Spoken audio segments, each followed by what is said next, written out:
Hi everyone, and welcome to this final part of my build of Dragon's Stug 4 1/35th scale late version with a scratch built Bulldozer blade. As you can see from these black and white photos, these are what I used for the inspiration to build my model, and here are the actual black and white photos of the finished model itself. If you like what you see and like to know some of the processes involved, then pull up a chair and let's go modelling. So first of all, I wanted to make myself my oil palette just using a piece of cardboard. We added on some of the colours. With the reds, we're looking at the permanent alizarin crimson. The orange was the cadmium orange, and then we had raw umber. The dust colours were buff and dust from Absalom, and the darker colours were the Van Dyke brown from Winsor Newton. Now Winsor Newton and Absalom, very good oils, however the Absalom does dry out a little bit quicker.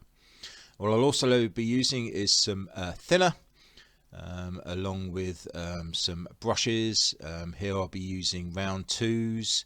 One will be for the application and one will be for the blending, and then I have a small brush for the fine detail work as well. So what's going to happen now is going to have about 20 minutes of just going through the processes that I use to create the look that I do with my oils. So what we're doing is just making the brush moist with the thinner and just adding a little bit of the dark permanent alizarin crimson from Winsor Newton, just to go in, do some shade work. As you can see from the rest of the vehicle, I have completed all of the oil paint weathering, but what I did was just to leave this particular area undone, so that I could spend some time with you now to show you some of the processes that I use when doing some oil weathering. So once applied, I'll then get the blending brush. Now the blending brush has nothing on it at all, no thinner, it is completely dry. And then as and when I've done a bit of blending, I'll have a paper towel where I'll wipe off any of the paint and try and keep that brush as dry as possible. Now because I'm using a dry process with very little thinner, it is quite easy to continue adding on different oil layers. However, what I do recommend is once you've completed one particular part of the oil process, is get the hair dryer and dry the oils out so you can then apply another set.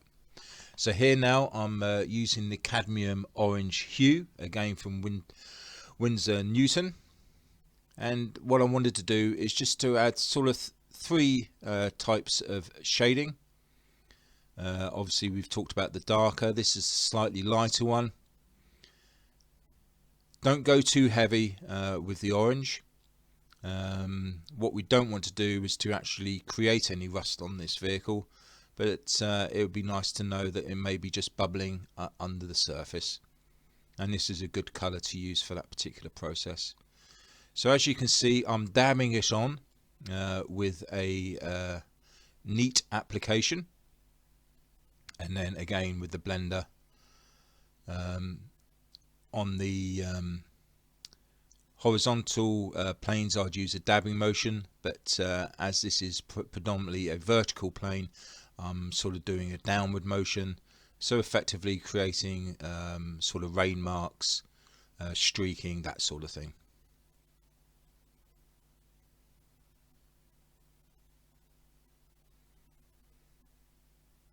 So with the two colours blended in, clean off the brush, and then we're going to add on the red primer from Absalom.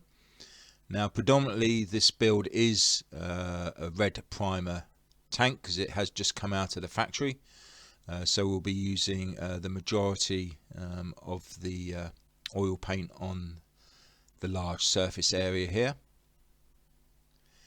and again it's just a matter of blending it all in with the other two colours that we've used, and we want the red primer to be the predominant colour over the whole of the tank.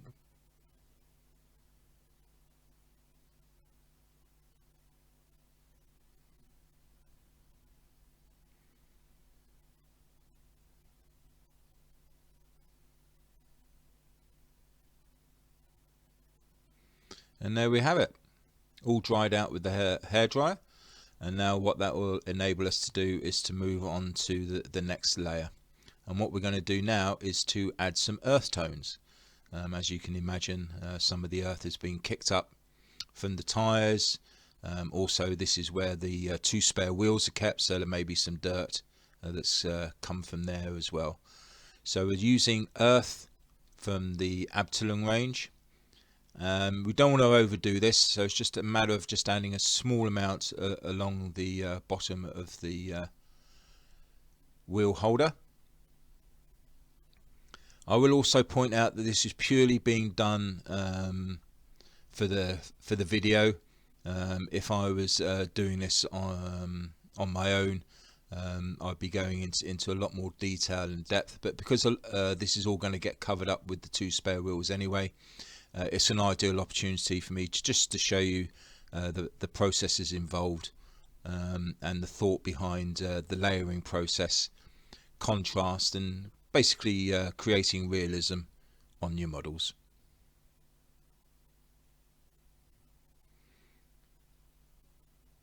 So again, using the up and down motion to create some streaking effects, and making sure it's all blending in well. And again, because I'm using very little thinner, there's no real danger of mixing it in with the layers that we've already done. Now what I'm doing is adding a bit of thinner to the blade with some of the earth tone, and we're going to be doing some speckling effects. And I'm just trying out the consistency on the paper towel to make sure I'm happy with what it's going to look like. And then we'll just do a few little speckles along there to create some of the dirt coming up from the wheels. And again, out with the hairdryer, and you can just see some of that there. Next we're going to do some dirt. This we're going to again use Winsor & Newton. This is raw umber, which is basically dirt in a tube. And we're just going to enhance some of the earthwork that we've already done. Really no need to go overboard. You just need to create some of those earthy tones. So we're applying it on a neat basis with the oil, and then again blending down and across to create some nice effects.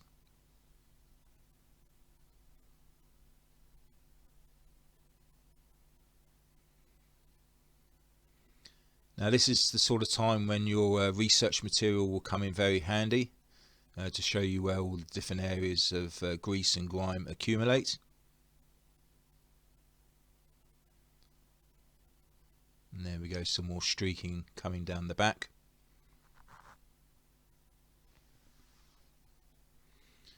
And just blend it out as best you can so that you don't leave any brush marks.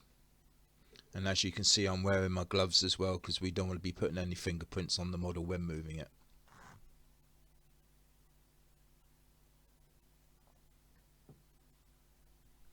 And again, out with the hairdryer, and that's another layer done. And you're starting to see the effect of all those different layers being applied now.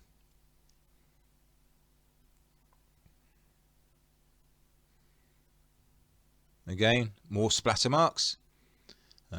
Bit heavy there, probably coming out of the engine ducts there. If you're not happy with the splatter marks, you can always blend them in, which we'll look at later on in this video. So with the dark tones done, now we're going to lighten things up a bit with the dust tones. So here we're actually using dust from Abteilung 502. Again, no need to go overboard. Just need to create those light areas along with the dark areas to add a nice piece of contrast. Because remember, this is a bulldozer working in the city. It's going to pick up a lot of dirt and dust as it's going around.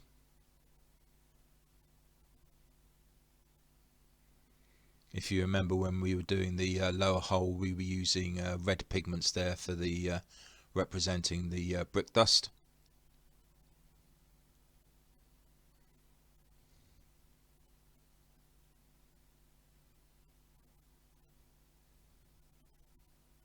And this is all carefully blended in with the dry round 2 blending brush. And again, remember to use that towel to take any excess off when blending.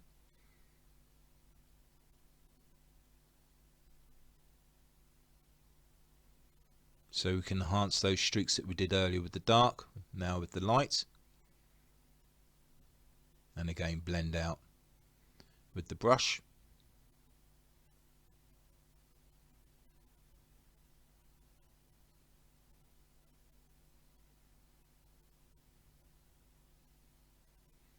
And now we're starting to see some nice neat effects being created.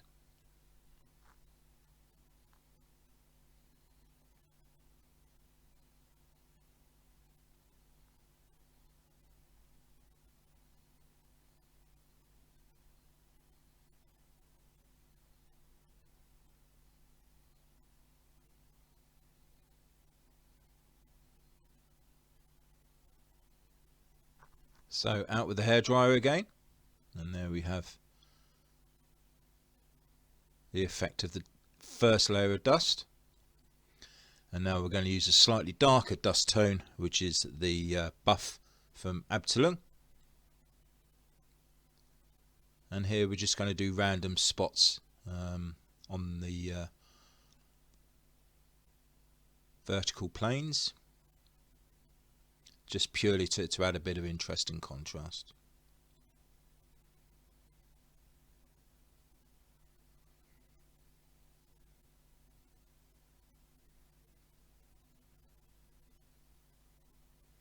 Very important not to overdo it at this point, because I was very pleased with the way things were looking at the moment. It's always that fine line between when do you stop weathering and when do you continue.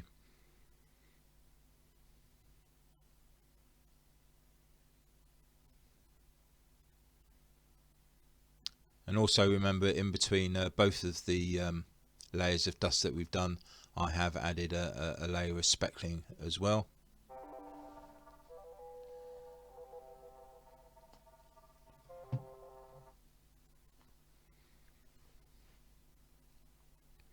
There we go. Now some of these speckles have come out a little bit too heavy, so just using a brush, you can either drag them down and make them into little streaks if you wish, like so, or if you don't want them there at all, you can just very easily just dab them out, and there we go, they disappear.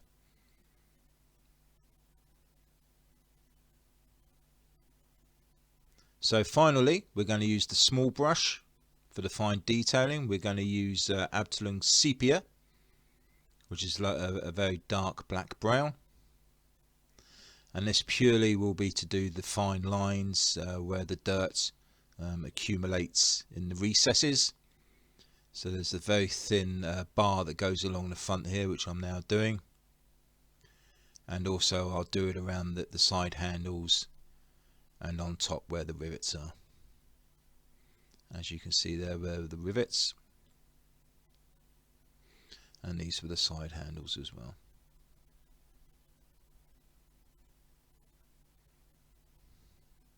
So again, get the hair dryer on that, and that's that done. Now these photos just show you some of the advantages of doing all the oil work on other parts of the Stug, and this is the final picture showing the final look that was created.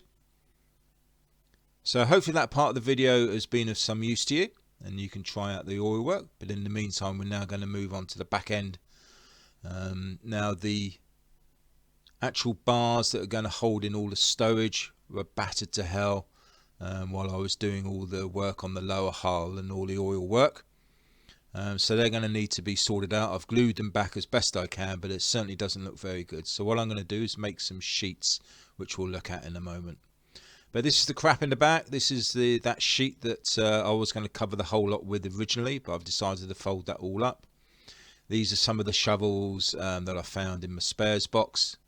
Just use basic colours with the acrylics. Give everything a coat of varnish, and then just use your oils to create dark areas and shadows, and just create some of the realism. Here, for example, is the saw, and I just added some rust tones onto the blade just to make it look more metallic and interesting.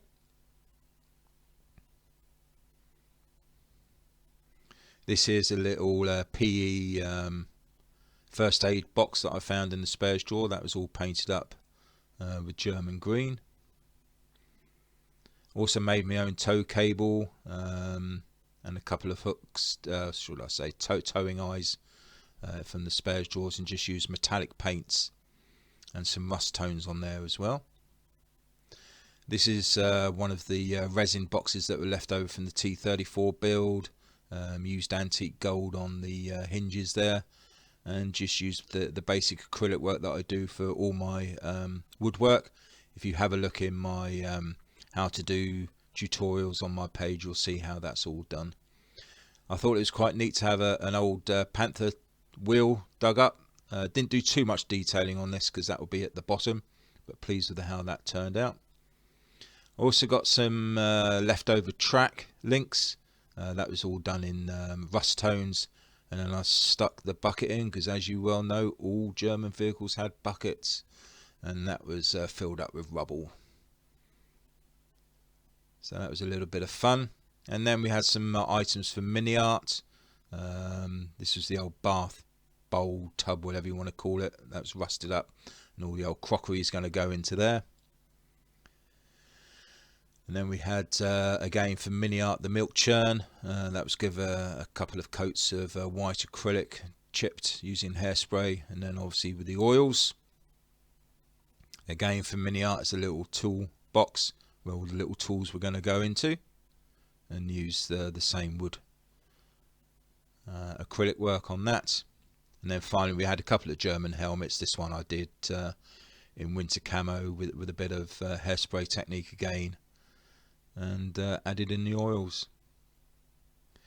And then finally, to keep it all intact, I've made a simple barge board or fence panel, whatever you want to call it, and there's a full tutorial on my site that shows you how to make this if you want to have a go at it yourself. So here are all the items that I was going to put in the back. I did a bit of a dry run to see how they all fitted. And apart from about 2 or 3 items, this was pretty much everything that was used on the final look. But before we do that, we have to make a couple of those sheets. Now I'm going to be using Milliputs yellow and grey. Put it on a glass base, and then use some talcum powder to keep it from sticking, and a rolling pin. So 2 chunks of epoxy put together. Make sure that you mix them in very well indeed, and then add on a little bit of that talc and start rolling it out on the actual glass itself. And there we go. Get it as thin as you possibly can, and then what you need to do is get yourself a straight edge and cut a square out. Now because it is thin, it is going to rip. Now you can either cut that out, or you can incorporate it into the whatever it is that you're creating. But once I'd done this, I then rolled it out yet again, because you need it to be wafer thin. And then what I did, I actually measured out the size of the sheet that I needed. As you can see, there's a few creases and tears in it, which is fine because that's the look that I was after. And then you need to get some water with a very soft brush to take all the talcum powder off. And then it's just a matter of very carefully adding it onto the model, and then using that wet brush, you then very carefully mold it into place and create all the folds and creases as realistically as you possibly can. I'd say the jury's probably still out on whether mine is realistic, but it's not too bad. And I wanted to try and create a look where it was sort of waving in the wind, so to speak. But I think a couple of corners have defied gravity. But apart from that, I was happy overall. This one split, as you can see, but I thought it added a bit of character. There's a couple of rips in there as well, which again just adds interest. And then it's just a matter of leaving it to dry. I always leave it for 24 hours, and then you'll find that it's absolutely rock hard, and you can get on and do some painting. So what I did, I used a white primer, and then I just used a couple of coats of white acrylic, a matte varnish on top, and then went to town with the dirt and dust oils. to create the effects that you can currently see.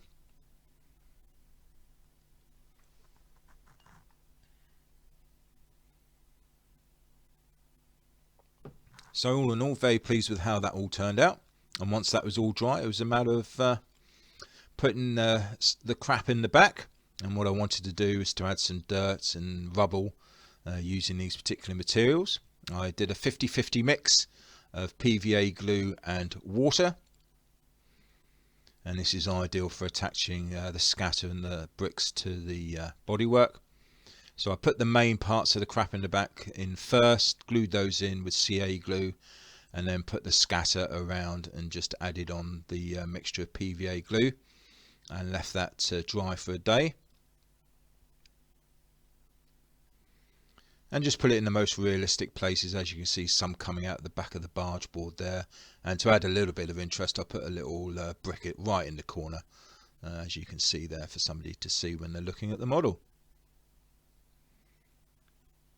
And then it was a matter of adding in all the stuff in the best realistic way that I possibly could, and then once it was all then, just do a little bit of touching up here and there, but all in all I was really pleased with the whole thing had turned out. You may actually spot the old fence post there in the back that I did a while back. Again, that's in the tutorials if you want to make one yourself. So here I just want to show you the benefits of the layering process. It creates wonderful contrast. You have a bit of light here, a bit of dust in the middle, and then we have more sort of metal and rust tones at this particular end. And it just creates a lot of realism and a lot of interest. And this just shows you the benefit of the layering process and using of oils.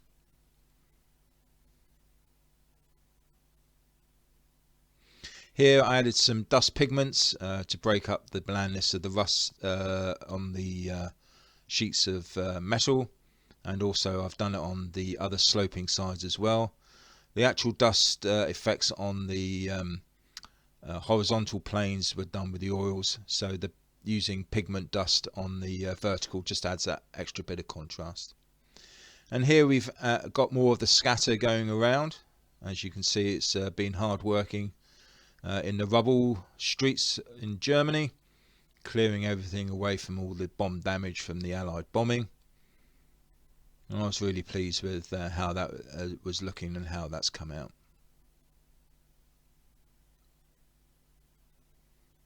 So there we have it. I have really enjoyed this particular project, and very pleased with the final look as well. I hope you've enjoyed looking in, and some of the techniques that I've used will be of benefit for you. So it just leaves me to say thank you very much indeed for popping in and having a look at my work. Thank you very much indeed to my subscribers and your continued support of all of my work. And as always, there is this video, and then there'll be copious amounts of photos, close-ups for you to have a look at as well. So, happy modelling everyone!